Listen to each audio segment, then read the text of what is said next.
Hi, this is Ushio, and today we're going to do something new. Not quite in the way I intended, but we're going to do it anyway. I'm going to try and do like a news update. All the manga news that I've seen and everything that kind of catches my eye, or I think's interesting. We're going to talk about that. And if people like this kind of video, we're going to do one of these maybe once every month or so, just to kind of keep us up to date. However, I know what you're thinking. Where's my guy? Where's my guy's face? Where's that vacant stare that I'm used to seeing, that blank expression? And sorry, I've kind of sustained an injury, which kind of means I'm physically unavailable. I think that's the best phrase that I can use right now. So all you're gonna get, one arm. This is it for the video. You're just gonna get one arm, and I'm gonna drag in some books and that, so there will be things to look at apart from me flailing around in costume like I normally am. So hopefully in future I'll recover and things will be back to normal. But for now, this is how we're gonna go. I'm gonna try and divide it up. I don't know if I should have like a contents or if I should go for the clickbait type of thing or just be upfront. But here's some like random times and stuff. So if any of this looks interesting to you, you can skip ahead to the kind of thing you want to check out. Otherwise, we're just gonna make a start. So first up, we're just gonna look at what's just come out recently that's interesting, what's kind of worth talking about.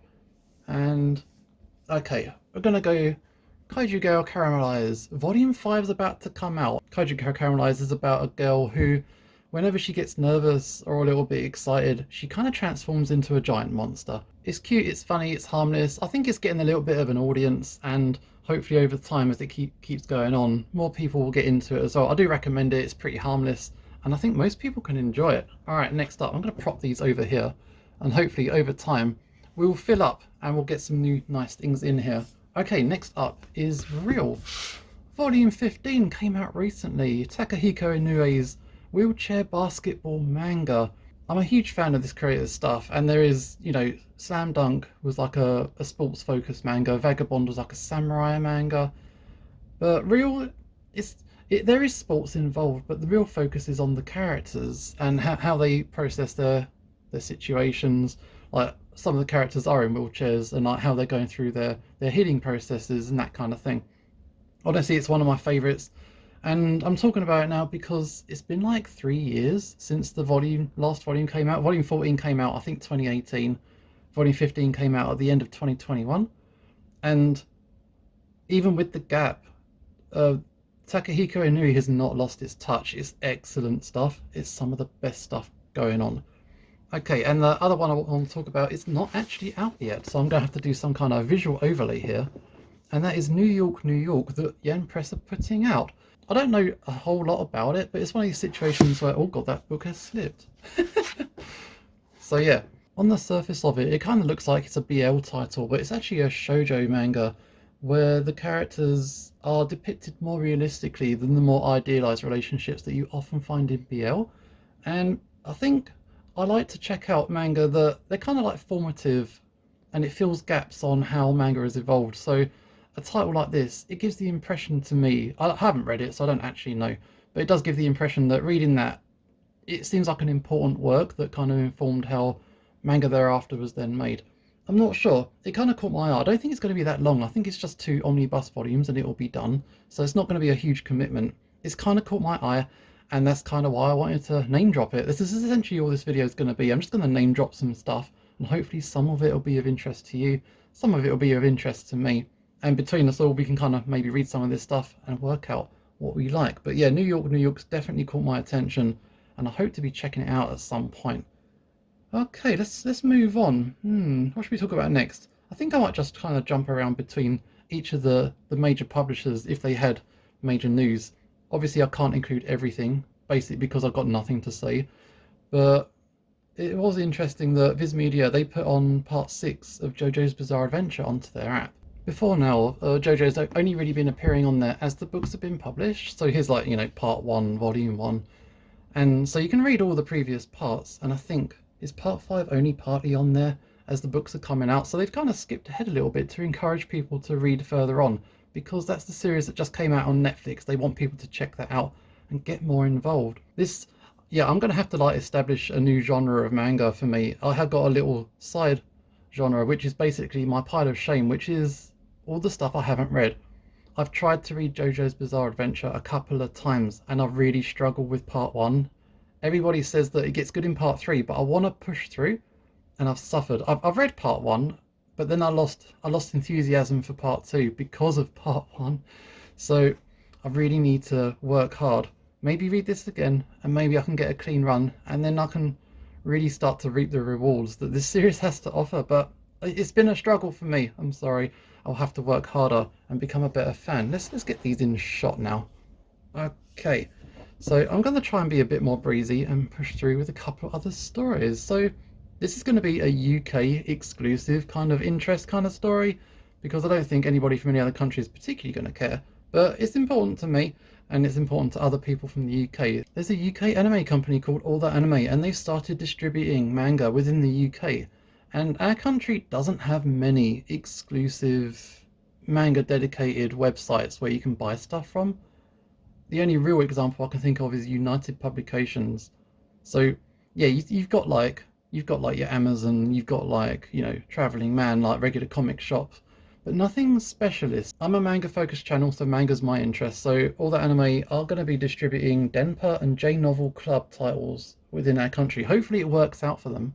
I'm going to have to order something from them just to support the cause because we need better availability because at the minute availability of books is hard. You all know this, with things going out of stock really quickly, things being delayed, things coming in late, things selling out. It's been hard. It's been a tough time. So if we can have like a stronger infrastructure on how this stuff is distributed, that would be nice. So hopefully that's just one aspect of like a wider thing that's going to go on within a manga physical distribution. Okay, let's move on. Let's talk about Yen Press. Okay, so Yen Press, they recently announced a couple of new titles. A lot of them I don't know anything about. So I'm only going to mention a couple. So one is the Kowloon Generic Romance by Jun Meizaki, which, yeah, I don't know anything about it. So the same author made After the Rain, and I've heard good things about that from people who I trust in their taste. So, and the art style kind of appeals to me. So it's sort of on my radar. It's hit my radar. It's one to look out for. And the other title that kind of caught my interest was Tales of the Kingdom. And that is, what's the name? That's the Miki Nakamura, who made Dokusei, and what have we got? Kutsubora, and this is another one that's on my pile of shame. I haven't read it. I have read this, so this is like a BL. I think this is a Josei. I think there's also a Yuri title that Seven Seas put out. I'll have to put in an image. I'll have to look up what that one is off the top of my head. I can't remember. It's got a really distinctive, elegant style to it. But I don't know. A lot of people got excited about it, so okay, it's on my radar. I might check it out at some point. Dokusei, classmates, it's not a beginner BL. It's something that once you've read some BL and you're familiar with the tropes, then you can kind of evaluate whether it's the kind of series for you or not. So it's not a title I would immediately recommend people to read. I don't want to make any hot takes here. I don't want to say anything that's going to upset anyone, but that's kind of how I perceive this one. It's got a couple of elements that are traditional in a lot of BL titles that a newcomer might take exception to. I don't think that's too unfair a statement on that. And it's the Borough I just need to read at some point. So yeah, pile of shame is building up. Okay, that is Yen Press done. Let's move on to Kodansha. Kodansha got quite a lot going on at the minute, and some of it might be, it's tricky not to discuss certain things that people are quite passionate about.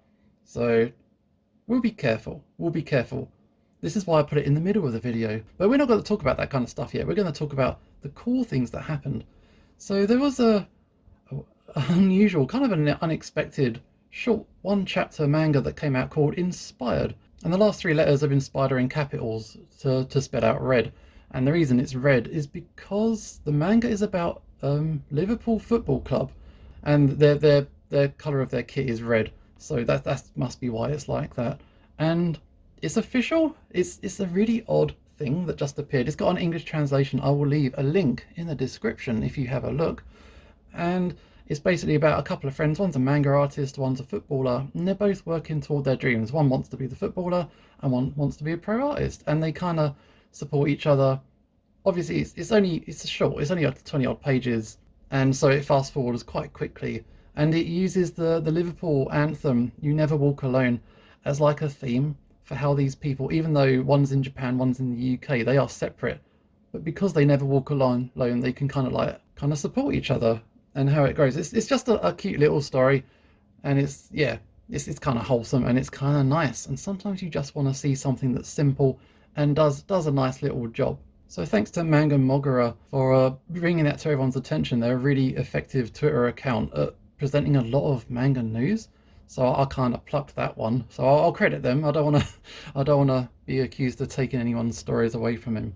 Okay, this video is going to be quite heavily involved with Kodansha stuff. Okay, next up, Parasite is going to get a full color release. And I'll admit, I don't have Parasite in any format that Kodansha has put out. I've only got the original English translation. This is this mix edition, and it's paperback size. It's really small. It's got like a terrible description on the back. If you want to freeze frame that and read that, that's pretty horrific stuff. Okay, and there's that.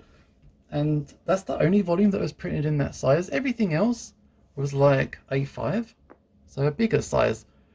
And it was spread over 12 volumes. And then when Kodansha, or Del Rey then published it, and then Kodansha published it, and that was in 8 volumes, so that was the same edition. And now it's being republished in full colour over 9 volumes. So, interesting. It must be quite a steady seller for Kodansha to be basically justifying like a constant stream of reprints just to keep it available for people to read. I think it's excellent. I think it's a really good series. It's kind of like a science fiction horror. Got these they're literally parasites. They kind of come down from space, they infect humans, take over parts of the body, and it kind of asks questions in how can they coexist, should they coexist. And yeah, it's just good. It's just really good. I'm not going to do a review, but it's a good thing. This is a news report, not a review video. I'm always a little bit curious as to the justifications as to why a publisher would want to colorize a manga. So I think the color palette would need to be really good, but I am overdue.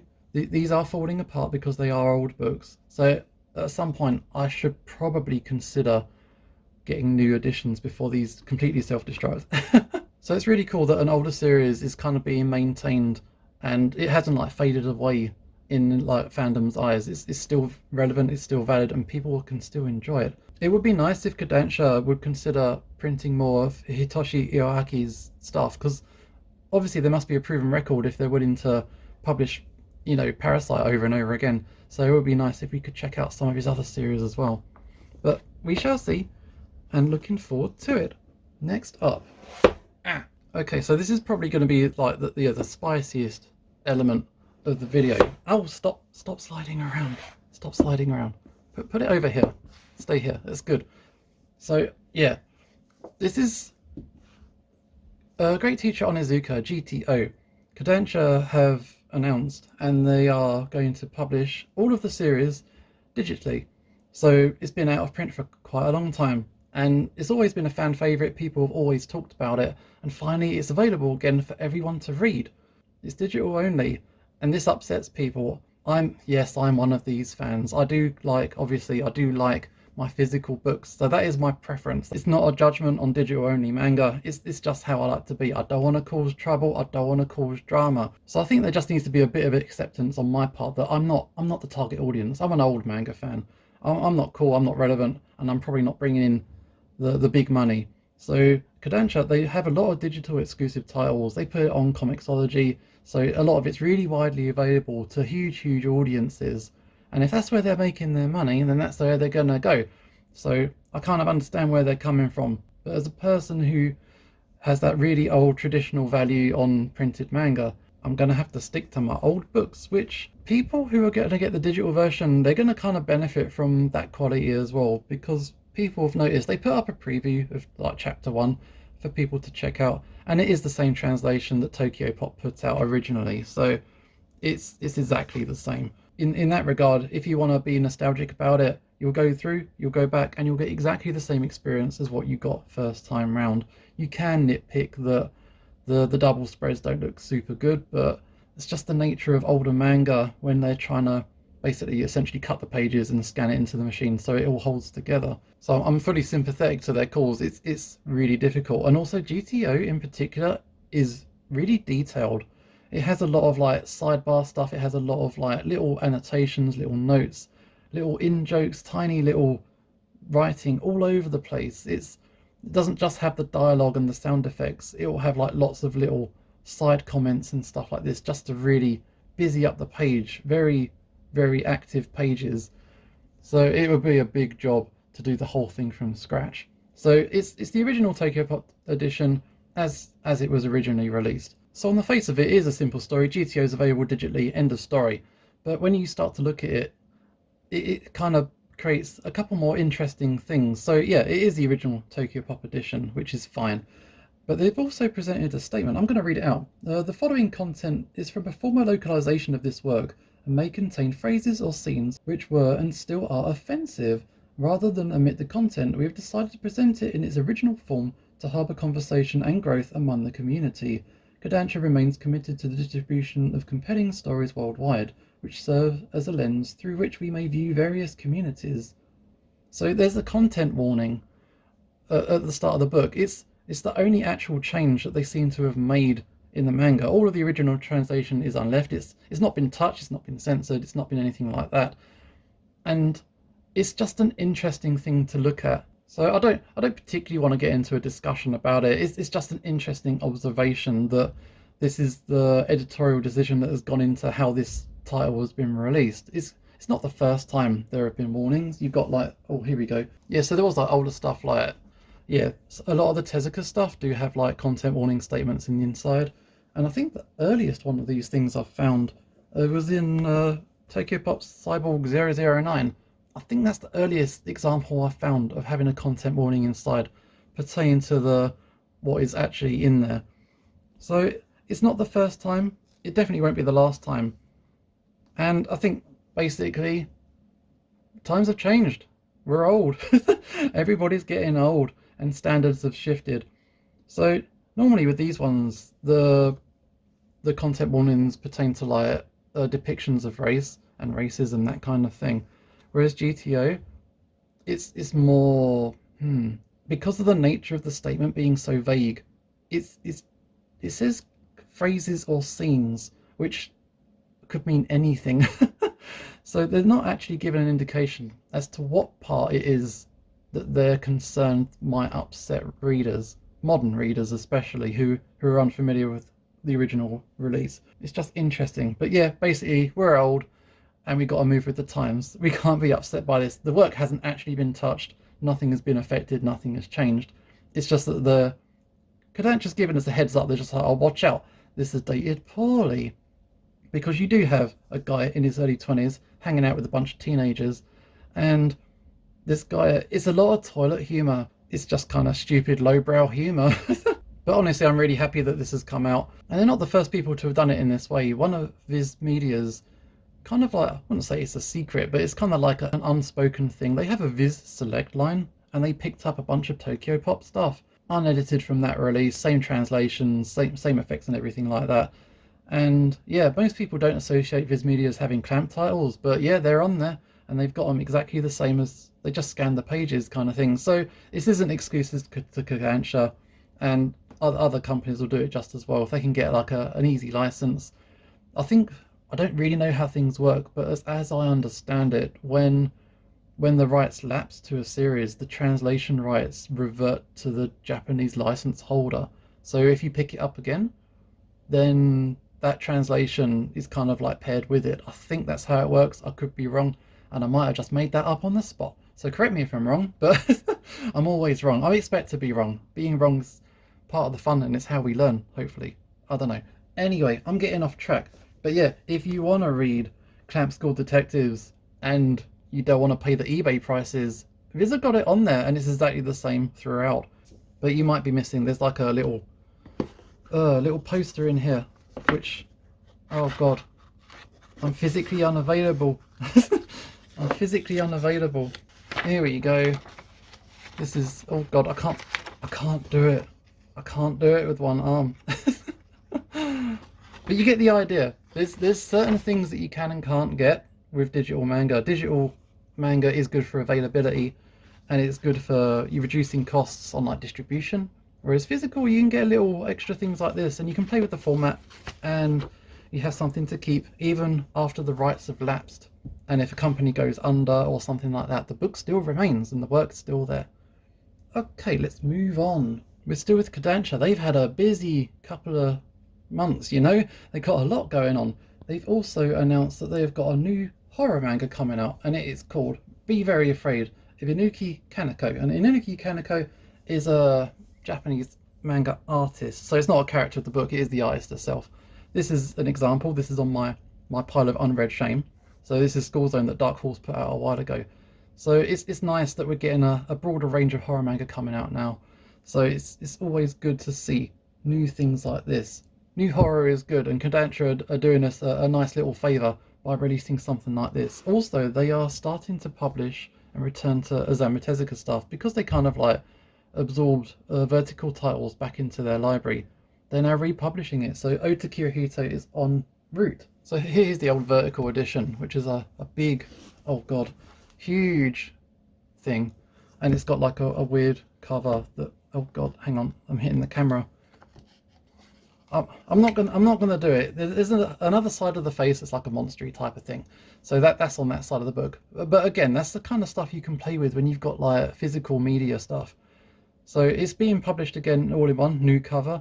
I'm assuming it's going to be the same translation because it's effectively the same company from before. Oh, my book is dirty. My book is filth. Oh, never mind. But yeah, also Bomber's coming out, and that is the first time that manga has been translated. So it's not just re-releases of old vertical titles. I always think it's nice when you get to see older work, because I think that fills out my wider knowledge of manga and how things have grown over the years. That I always like to see a little bit of old along with the newer stuff. So thanks to Kodansha for being so busy. You've got all kinds of stuff going on right now. So lots of digital stuff, lots of classic stuff, horror stuff, which no one was expecting, let's be honest now. And it's all good. It's all good. Next, let's go for something really, really unexpected and out there. Anybody remember Pulp magazine? It was something that Viz Media put out quite a long time ago, and it focused on manga for grown-ups. Not adult manga for people with like mature sensibilities than, you know, like your regular everyday shonen kind of stuff, you know, shonen, shoujo, teenage kind of demographic. It was aimed at older audiences, dealt with mature themes, and it wasn't afraid to be a little bit more extreme or a little bit more explicit. And it was really nice work. If you look at some of the titles that was in that magazine, a lot of that stuff is still relevant today. You got like Tek on Concrete, Uzumaki was in there, but one of the ones that was in there was Bakuna Young. And this manga is weird in the best kind of way. Super, super weird. And it got published, it came out in 3 books, and it disappeared. It wasn't one of these titles like some of the other ones in that magazine that kind of got republished, got re-released, maintained a fan base. It kind of like, everyone saw it at the time, everyone thought it was pretty extreme, it was pretty crazy and weird, with really detailed artwork, ridiculous violence, and like strong caricature style artwork. And it sadly went out of print. It's really good, and now it goes for high prices on eBay, which kind of diminishes its availability to people. However, the artist himself, he's kind of been working on something in the background all this time, and it's finally finished, and it's available in English for cheap digitally. So I'm going to leave a link in the description down there somewhere. I'm going to leave it. There's an article on the Comics Journal that kind of discusses it as well. And yeah, this article, it goes into detail about he kind of like stopped working in a professional fashion and just went online and made his own work independently without any kind of like limitation on what an editor might choose to not make him do. So he could just focus on making exactly what he wanted, but purely independent, basically to build up his own confidence and maybe gain a new readership. And a guy got in touch with him who's like a translator, and he's like, I really like your work. Can I work on your new thing that you're working on? And so kind of together they've been able to release it fully in English. The first chapter is available completely for free, and or chapter, I say chapter, that they're being released in like massive chunks. So this new title is called Papeda Q, and I don't even know what to tell you about it. So if you like your manga to be like very strange, very independent, so we're in like indie zone now, proper indie zone, in the best possible way. There's like no limitations. It's purely the artist making it because he wanted to, and because he wanted to put out a story that he thought was good and could gain an audience. So it's about papera is like a disease, and this disease means that you grow limbs from your head, and if you infect other people, they will also grow limbs, but also their heads might explode. It's very strange. There's dark sense of humor, and I've only checked out chapter one so far, and I can tell it's going to be a ride. But honestly, if you want to check out something that's completely different and unlike anything you've ever read, you have to check it out. You really, really do have to look. And honestly, it's exactly the kind of thing that Kickstarter was built for, or some kind of fundraiser. If they could do like a big Kickstarter, like really boost this artist's confidence, get it all printed, get it out into the world for everyone to read. Like the translation's done, the work's done.